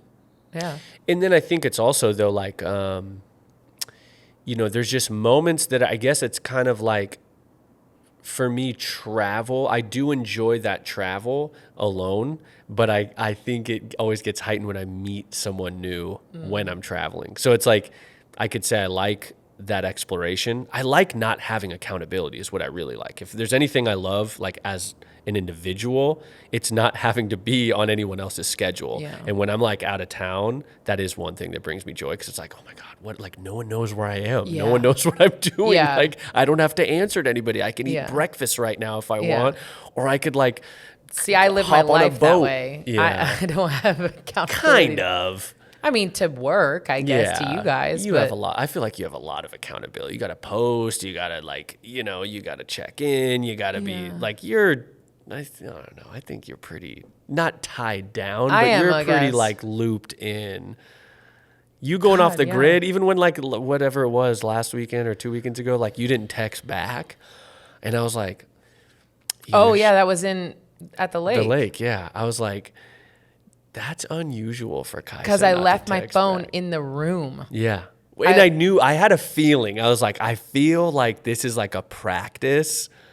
I did. I left my phone in the room. It wasn't really a practice intentionally. It was too hot outside, so the phones were overheating. And so I left my phone in the air-conditioned room. And when I came back to it, this was a practice. I had so much that it gave me anxiety to go through everything. And I just was like, I am on vacation. I am enjoying my family. I'm not dealing with this, period. It's great. Yeah, it was nice, but it's still anxiety inducing, because then you have to get back to people. Yeah. And then the people pleaser in me is like, you're late and people want to know, and now they think you're rude. And yeah. I try to practice, at least with people who I truly like care about and I'm good friends with. Like if they ever think I'm ill-intentioned, we're probably not good friends anyways. That's where I feel like with you guys too. I mean, a lot of it is like with you guys, I'm like, they know, like I am normally on top of everything. Yeah. It's probably just assumed that I'm not being rude. I'm literally just not looking at my phone. Totally. But I think it's like helpful. That's been helpful for me to be like, like if someone offers, I'll get dinner. And for a while there, I felt like it was like, no, I'll get it. No, you got it last time. It's like, we're going to know each other, hopefully forever. The rest of our lives. I'll buy you fucking dinner next time. I'm not going to sit here and you want to buy dinner? Great. I'll buy you next time. Or maybe you'll buy it again, and then I'll buy it again. Like, whatever. Yeah. But, like, creating that, like, tension when someone's being nice as a friend, or you didn't hit me back. It's like, I used to get that from my mom all the time. And I had to finally tell Mom, I was like, Mom, we haven't talked in a couple months. Do we really want to spend the first 10 minutes of our conversation talking about how we haven't talked about for the last couple? Why don't we just talk? What do you want to talk about? Let's just talk. And it was like a breakthrough moment. I feel like where I knew that wasn't going to be when I picked up the conversation. So it made it easier to be like, what's up, Mom? What are you doing? How are you doing? Let's not talk I know, about but people take everything so personal. That's the thing in life. You just think like everything is about you. We just have to go, it's not about me. Yeah. It's not about me. And you have to I'm not saying you don't have to do anything in my experience. If that's the way they want to react, that's just the way they want. It has to be on them, right? Because I'm like you. It's like I want people to have a good time, and like we have this Spartan race coming up, and all this stress is for me trying to create a good time for Priya. Priya's not asking me to create a good time for her, but I'm forcing my role on her, which is stressing me out, and no one's even asked for it. Yeah. You know what I mean? And you're kind of like upset at her for like making you, and then you realize like she never made me do anything. Like I'm literally creating this whole scene. Mike, I think you might have anxiety. Probably. We're so similar. Yeah. And our therapist is like, so what happens if you don't go? And I'm like, what? That's not an option. What do you mean? He's like, why? I was like, well, what? I don't know. It's like, what do you mean I can't not go? He's like, well, what happened? And I'm like, I don't know. Like, it's like I've created this thing. Or he's like, what if you guys didn't do it together? Like, what if you quit or she quit? Or what if you guys separated? Or what if you guys got in an argument? Like, what happens? I'm like, I'm trying to prevent that from happening, but then it's like, I guess it would be okay, right? But like this we is figure it out. Exactly. But this is like, you need somebody else to see what's happening. Yeah. So a little while ago, my whole family was going over as my brother's wedding, and there's a lot of us, and it's all chaotic and different dynamics. And I just was realizing it was stressing me out, trying to think that I needed to figure it all out. And my therapist was like, why don't you just get your own house? Like literally, why don't you just get your own Airbnb? And I was like, what? She was like, why don't you get your own house? I literally, my mind blew. Like, what? I can do that? She's like, you're 36 years old. You can do whatever you want. Game changing. Yeah. I got to go. I got to spend the whole weekend over there. I wasn't stressed. I went over to the house to help them when they needed it. I could go back to I'm like, but we just don't think like that. Like, take yourself out of the situation. Yeah. Try to think differently. And do what you need to do for you. Yeah. And it's not coming from a bad place. Nobody and if someone saw takes it like that. That way, then that's their issue. And you can have the I did that was definitely not the way it was supposed to be, or it wasn't meant to. It was for me. Yeah, didn't have anything to do with you. Yeah, and there's going to be a lot of people who aren't going to be able to deal with it. Right, they are going to be upset and they're going to huff and puff, but.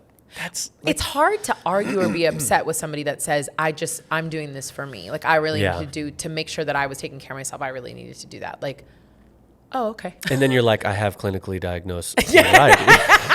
And my therapist literally, she said. My therapist is the one that told me. Yeah, she prescribed me my own Airbnb. Yeah. See, I almost am thinking I want to get diagnosed so I just have the little card. Yeah. Oh, but there's no card that we get. We can make one and laminate it. Like you're on a flight. And if you have bad gas, you can just hold up the anxiety card. Mike, like, sorry. It's real though, honestly. No, I know. I don't mean to make light of it. No. I'm not offended. I can make light of your anxiety because we're friends. If anyone's listening with, anxiety, I'm not making fun of your anxiety. I'm not making light we're just, of that. Mike and I are just talking about ourselves. We don't know you guys. We would never make fun of you guys, or you all. I think the thing for me is it's given me a lot of freedom, and to not freedom in like I use it. It's just freedom in like, oh, that explains these things about me. I'm foreign to myself. Mm-hmm. Totally.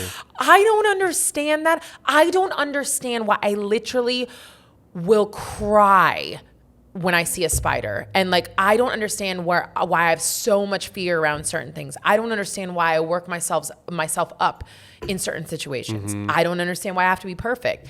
And now I can start to be like, oh. Yeah. Oh. And then it just creates space to be like, okay, cool. I guess that's why. Now what? All right, now what?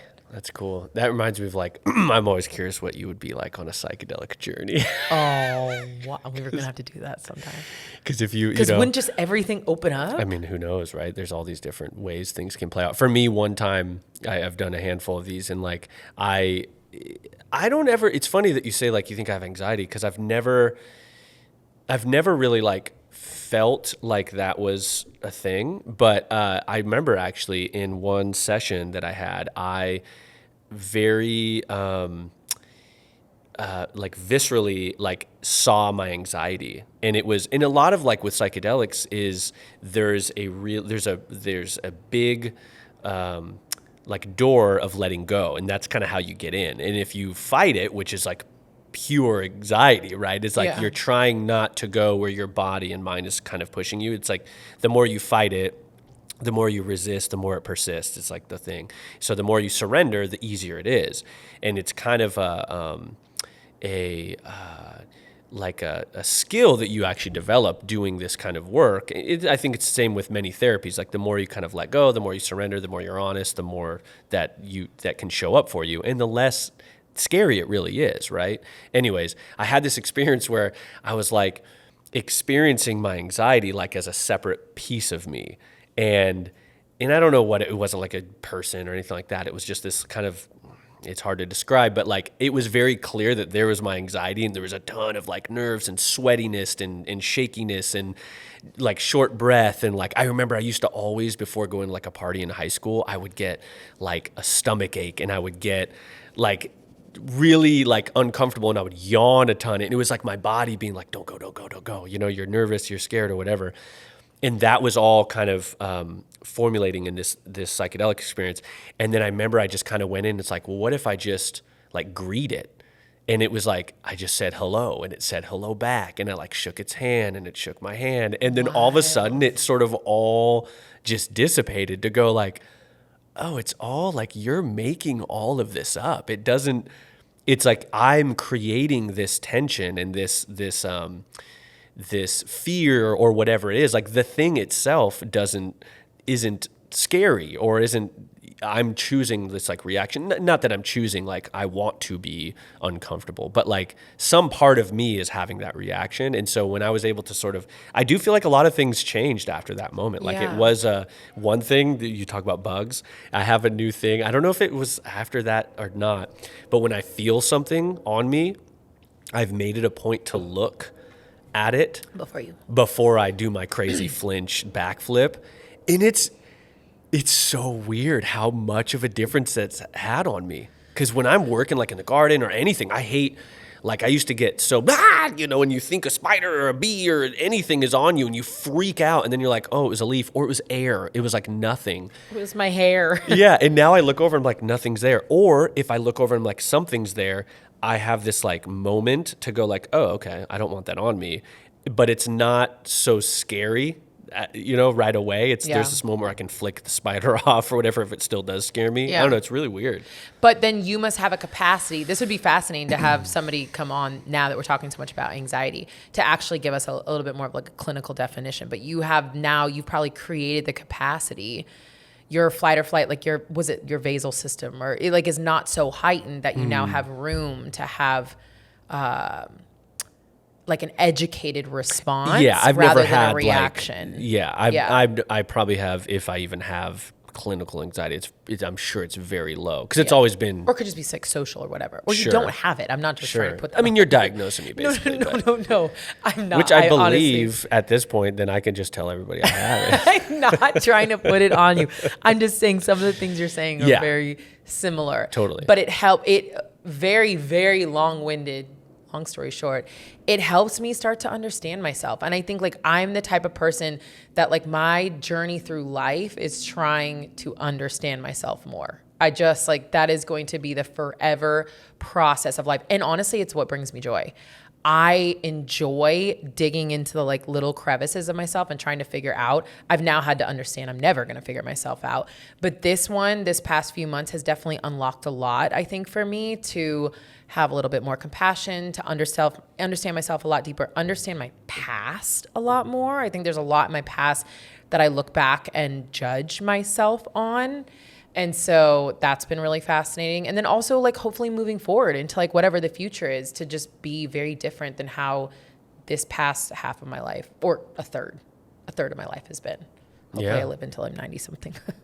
Definitely. Yeah. That was a good I feel like you just, you looked very calm. Did I? Yeah, you look calm right now. Like I can't tell if you're just really tired or if like you're. No, I enjoy anxiety. talking about the things that I think are really like dark and should be shut away. Yeah. I find joy in releasing them. So You seem chill, Yeah. so that's one. Oh. Two, you just said you find joy in learning things about yourself. So that's like another one you could write down of like, what do you like doing? What do you find joy in? You literally just said that. Oh, yeah. And you love it, God, which is really cool. I am totally on that same path of like, just stay curious. Like, what more can I learn about myself as every day happens? And you will never learn it all and you will never figure it out. But like that journey to just, how can I figure more out? And I love one of my mentors when I was young, just getting into photography, Walter Hodges. Oh, Walter. God bless Walter Hodges. He now lives in Mexico. He's living out his, I don't say end of life. That sounds so, he's an older man, but anyways, he's great. He just told me, Michael, the moment you think you got things figured out, you're fucked. And I was like, I didn't think that's where you were I gonna know, go. most don't, right? But like, it's such like a comical line, but he was probably 70 shooting like stock photos. I was his assistant at the time. And he could have just like stopped growing as a photographer even when digital came up. Like he was like a really successful photographer in film. And so many of his peers were like, fuck digital. We're not going digital. We're staying film, blah, blah, blah. So he adapted that. Then when photo became, now you have to also do video, so many people were like, I don't fucking do video. I'm a photographer. That's a different thing. And he was like, we got to learn this video. What are we doing here? What's the video world, Mike? You're a younger guy. What do you think we should do video? And I loved that. And I looked up to him so much for that, of just being like, he would say all the time, he's like, I don't know what the fuck I'm doing. What do you think? And I'm like, oh my God, I want to be like that. Like I want to age like that. Yeah. He's curious. Yeah. And he's open. And honestly, I just think that's how you find so much more joy in life. You don't continuously find joy in the things that you used to find joy in. I think that, or maybe that's just me. And so now I'm like, I don't want life to be joyless. Like, what is the new evolution of me? And the things that I used to enjoy, or the things that used to bring me happiness or whatever, don't now. So like, there must be something new that does. And I think that's what's fun. And also recognizing it as a forever thing. I think we've had conversations about this. I have worked so hard to get to the point in life that I recognize I'm never going to get to the point. I've worked so hard to come to the understanding of there is no moment. There's no peak of the mountain. There literally is not. There's just like the peak of the day. Or there is, and then you go down. And you go down. Yeah, no, and then I'm like, it's up and whatever. There's none of that. There's no like I've come to an aha moment. I just have those moments throughout my day, and then I just realize that this is life. Yeah. This is life. Totally. Yeah. Ups or downs and all the The roller coaster ride, the seasons, all of it. That was, I think I brought this up already, but did I tell you about between the arguments with River? When we post like fun photos, happy photos, there's always this weird feeling of like, it feels like inauthentic because half the day wasn't happy. He wasn't smiling. We were in an argument. He was sad. I was mad or whatever. Yeah. And then we came up with this term. I think I sent it to Priya. I think it says like between the arguments, because he had a cute photo of him. And then she's like, oh, that should be the name of like a book. And now we use that as like, no, the happy moments, just because they're followed or started, sandwiched between two non-beautiful moments doesn't mean the beautiful moment didn't happen, and it doesn't or shouldn't take away anything from that beautiful moment. It's like he was smiling, you had that fun, even if it was for 60 seconds, that still existed. Don't let it take away because it was followed by a little argument. Okay, and I don't know if I'm going to be able to put this all together, but that also is the whole point of what I'm trying to work on in life right now. There is so much stress around me right now. There's a lot going on. I have a lot of family stuff, things that are going on that I cannot change. But what I'm trying not to do is live in those moments every single part of my life. I'm trying not to manage the feelings that I'm going to have about my dad going into the hospital or, work, these things being due at this time. I'm just trying to say like, okay, when it is in that moment, I'll deal with it. I'll deal with how I feel. But when I'm in the moment of being at home right now and I just completed my day and I'm proud of what we did, I'm just going to be in this moment right now. And that is the hardest thing to practice. It is the hardest thing to practice, not letting your mind wander into all the negative things and the stressful things in your life, but just kind of bringing it back in. So I feel like that's been my number one practice. And honestly, the thing that's been the number one stress reliever, to just kind of like minimize that, and I'll handle it when I can. I can't change anything about it now. Yeah, I mean, it kind of goes back to the whole thinking thing. Like when you think about it, if you think you should be sad and something sad is happening in your life, you think you shouldn't ever be happy until this sad thing has fully passed. Yeah. So you're like robbing yourself of these like happy moments that are actually probably really important for you during a sad time, right? Like you're going through a breakup, you should just be sad all the time. It's like, you can be sad and then you can also laugh, and like you don't have to be like, oh, hold on, I was just I shouldn't be happy. Actually, let me take that back. I'm depressed. Like I think both of them happening at the same time, even if they're polar opposites, is actually the win. Yeah, my therapist calls it robbing myself of my feelings, because I definitely But I think that that's also the process of life. It doesn't happen in every moment, and it's something I'm just recognizing about myself, and it's something I'm choosing to when I can and when I have the energy, work on. Bam. And so is life. Such is life. Such is life. Well, That was a quote. I said, so is life. So Such is is life. I think life. it worked. Oh. Yeah. I never say, I'm like the same person. I never say anything quite right. I'm also the person that sings the lyrics and It's doesn't a have little them off. right. And I thought, I don't have the character, but like there's definitely a character in a movie or many movies that like they always are just like a little off with the like saying that everyone knows and it's just a few like off, Yeah. you know, but yeah, that's me. that's cool. Most people don't catch it though. So, Yeah. I was and just most of the thinking- time it's not like on a podcast. Well, Yeah, it'll be more. now and more, it is. but Yeah, more and more. Yeah. We have been rolling. This is like maybe a record for us. I don't know. This has been a good one. Is this a long one? This is a long one. We're at like an hour and 40. Oh my gosh, we talk so much. You could have told me that it was 20 minutes. I know. We're I think out of we control. I think we were buzzing for like 20, 30 minutes. Team, are you still there? Yeah. Hello. Hello. It's just us. Here's the thing. It's just us in this studio right now, you know? So if it's just us, we know we got a couple listeners out there. You Well, know, we I don't know gotta- if we still have them. Yeah, that's true. They might have got They're like, distracted. y'all are so long-winded. Yeah.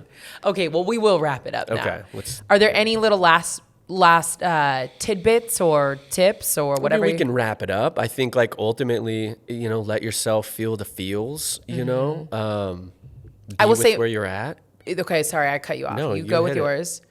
I will say, try to look at your life right now. My one suggestion, if you are dealing with a lot of stress right now, look at one or maybe two things that you can remove from your life. Yeah. And definitely just see how that kind of possibly alleviates some things. I guess going back to that, like I need some hop water. What? You know, Why did that come? Oh, because I'm gonna not remove. drinking. Yeah. Are you going to remove all drinking? I don't know what I'm gonna do yet. I need to like have a good moment of like, What's what your- do I want to do? What's your drink of choice? Is it beer? Cider. Ooh, Yeah. God, that's good. So remove cider. Yeah. I mean, I then removed. just wouldn't I removed the drink. things I exactly. Yeah, but then it's like, should I just like remove drinking? At Well, that no, point? but because it gives me the freedom of if I wanna have a want glass of to, I can have a wine. glass of wine. Yeah. Yeah, it's interesting.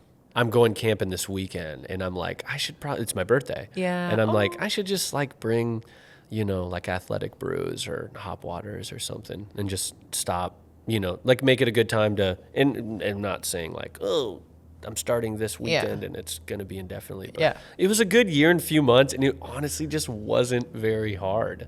Yeah. And now that I'm back on the other side, it's really easy to drink. Like it was easy to not drink, and it's easy to drink. Like yeah. it's easier to drink. You know, it's just Well, I think that's why the black and white of no, I'm not drinking makes it easier yeah, because it is so easy It's to just drink, so easy. especially in the summer. yeah. And it's like people are around or drinking. You're Yeah. like, yeah, I'll Why have a drink. Why not? not? Yeah. Why wouldn't I? Ugh. So yeah. Okay. Well, speaking of that, let's get you more hot water. Let's get some hop water. Peach got is a you. delicious flavor. This is. Probably my favorite actually that I've tried so far. I really like it. I like Yeah. the blood. I think it's blood orange. Oh, the I blood like orange that. is good too. Yeah. That is good. I like 'em all, Okay. but yeah. Well, wrap We'll it get up. you some. Yeah. Okay, team. Thank you so much for going on this long-winded, slightly about stress, slightly about our buzzin topics and so many other things. But thank you for being here and listening. If you do have questions, I just want to remind you all, go to kaisafit.com/ask. And maybe you have questions about what stresses us out or more things you want us to go in detail about. Maybe you just have questions for the next episode. We're going to do a question episode coming up. We're going to continue to do them. So it could be a random question. Maybe you just want to let us know something and it's not even a question at all. Yeah. But definitely hit us up. And then, of course, if you're still here and you enjoy listening to these podcasts, leave us a review. We'd love it. We love hearing from you, mainly the positive things, but we love hearing from you, period. And we appreciate when you take, second out of your day to leave a review because it matters and it helps us with the podcast. Absolutely. So thank you. Mike, it's so great being back. 2 weeks away is definitely 2 weeks too many. I appreciate Yes. being here, going through literally therapy with you. That's how it feels. That's right. I appreciate that. That's what we're here for. All right, team. Thank you so much for joining us here today. We'll see you back. Soon. No, I'm not redoing that, team. Honestly, my mind was, I wanted to say I'll see you back on the mat very Yeah, soon. we've been doing a lot of filming. We of filmed a bunch of workouts. classes today. Something special is coming soon. But let me redo that. We will see you back here very soon.